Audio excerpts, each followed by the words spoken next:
I text the flaky PR and tell her that we need to do the pictures now. No reply. I text her again. Something is wrong. My shoot with Hillary Rodham Clinton from 2018. And all I can say with this one is I'm glad that I had an automated digital camera. Sometimes my shoots get cancelled.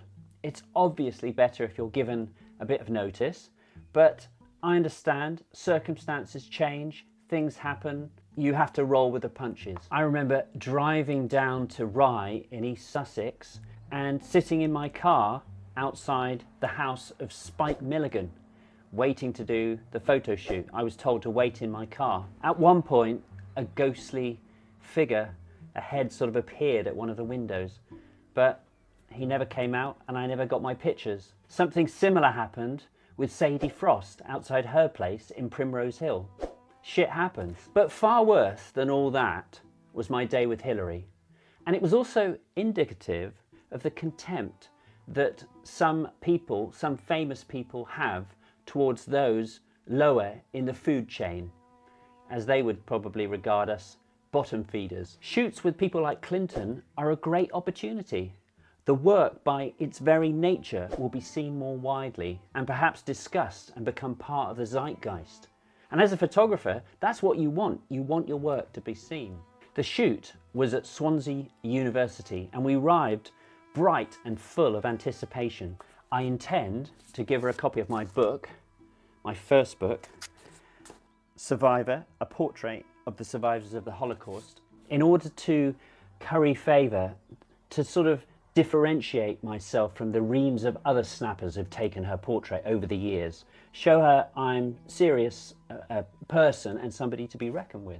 The PR seems frankly out of her depth as she shows us from room to room as we try and find the perfect location in which to shoot our subject. The day passed with tedium and Hillary worked hard at being important, and when I got my opportunity I gave her my book and she seemed to be impressed, and I said to her, I'm looking forward to photographing you later. She spent the day shaking hands with dignitaries and also starstruck children and giving sort of pompous speeches which were tinged with bitterness at her failure to beat Trump. All the time there were these sort of sycophantic flunkies fussing around and buoying her up, and everywhere were the mirrored security detail sort of lurking in the shadows. All day. Ugh! Literally 8 hours. And then finally, Decca Aikenhead, the writer, is summoned to do her interview. It's about 6:30 p.m. Decca's been gone for about half an hour and the light is good, but it's going. So I'm thinking, I must get my pictures. I've been waiting for so long. So I text Michelle, the flaky PR, and tell her that we need to do the pictures now. No reply. I text her again. And then something, call it an instinct, tells me that something is wrong. I decide to go and investigate.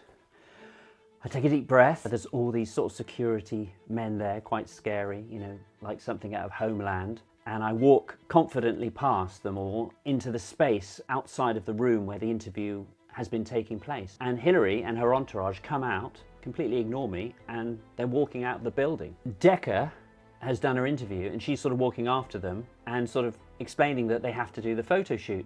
So we belligerently sort of grab Hillary in kind of quite an aggressive way. I think I had my hand on her shoulder and I sort of muscled her into my little makeshift studio. I mean, how dare they go home after having kept me waiting there for that long? They'd never intended to do the shoot. They wouldn't have even said goodbye. Suddenly, she was in front of my lens. As soon as I had her in front of my camera, I was releasing the shutter continuously. And as I said, those 15 seconds were very precious to me and I got what I wanted, although it was pretty irritating when all her flunkies started sort of criticizing me and actually being quite aggressive, acting like I was some paparazzi photographer on the street rather than a portrait photographer who'd been waiting for 8 hours to do my photo shoot, which had been part of the day's schedule.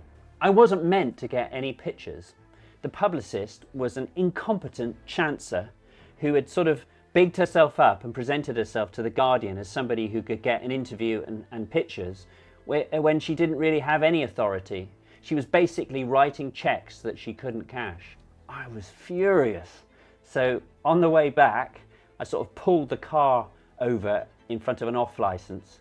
And even though I haven't smoked for years, I bought a pack of Marlboro Light and angrily smoked 2 in the street. After a while, I calmed down. At least I'd got something, and I certainly got a great story. You know, as we saw with David Icke, a writer can really screw it up for a photographer. You're meant to be a team. And so in this instance, I'd like to dedicate this video to Decca Aikenhead, because without her, I would have got nothing. So I salute you, Decca. You're a brilliant writer, but also a decent human being, because she was the only one, apart from me and my assistant, who could see the way that they were behaving was completely unreasonable. I don't care how much status anyone has. She knew that I'd been waiting all day. I'd given her my book. You know, we had a kind of verbal understanding, which she reneged on. It was really poor behaviour. The other takeaway when you're commissioned to do a portrait session is don't wait for the portrait session to start. Take lots of pictures as soon as you arrive. Reportage pictures. I took a lot. Most of it is admittedly rubbish, but get something in the bag immediately, because you never know with a shoot how things are going to pan out.